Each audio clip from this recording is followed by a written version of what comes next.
Chapter 14. At that time Herod the Tetrarch heard the report about Jesus. "This is John the Baptist," he told his servants. "He has been raised from the dead, and that's why miraculous powers are at work in him." For Herod had arrested John, chained him, and put him in prison on account of Herodias, his brother Philip's wife, since John had been telling him, "It's not lawful for you to have her." Though Herod wanted to kill John, he feared the crowd, since they regarded John as a prophet. When Herod's birthday celebration came, Herodias' daughter danced before them and pleased Herod. So he promised with an oath to give her whatever she asked. Prompted by her mother, she answered, "Give me John the Baptist's head, here on a platter."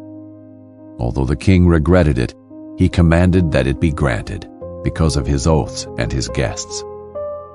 So he sent orders and had John beheaded in the prison. His head was brought on a platter and given to the girl, who carried it to her mother. Then his disciples came, removed the corpse, buried it, and went and reported to Jesus.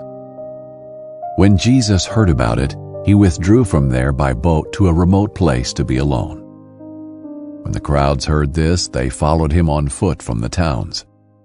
When he went ashore, he saw a large crowd, had compassion on them, and healed their sick. When evening came, the disciples approached him and said, "This place is deserted, and it is already late. Send the crowds away so that they can go into the villages and buy food for themselves." "They don't need to go away," Jesus told them. "You give them something to eat." "But we only have 5 loaves and 2 fish here," they said to him. "Bring them here to me," he said. Then he commanded the crowds to sit down on the grass. He took the 5 loaves and the 2 fish, and looking up to heaven, he blessed them. He broke the loaves and gave them to the disciples, and the disciples gave them to the crowds. Everyone ate and was satisfied. They picked up 12 baskets full of leftover pieces. Now those who ate were about 5,000 men, besides women and children. Immediately he made the disciples get into the boat and go ahead of him to the other side, while he dismissed the crowds. After dismissing the crowds, he went up on the mountain by himself to pray. Well into the night he was there alone. Meanwhile the boat was already some distance from land, battered by the waves because the wind was against them. Jesus came toward them, walking on the sea, very early in the morning. When the disciples saw him walking on the sea, they were terrified. "It's a ghost," they said, and they cried out in fear.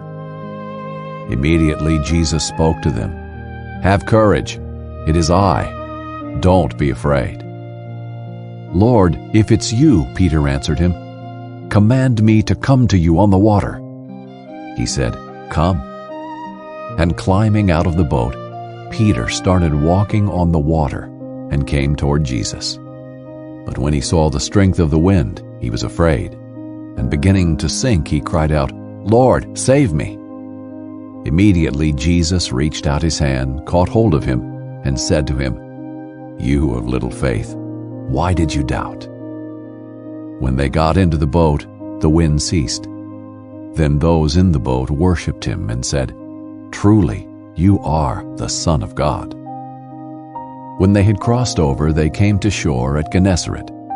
When the men of that place recognized him, they alerted the whole vicinity and brought to him all who were sick. They begged him that they might only touch the end of his robe, and as many as touched it were healed.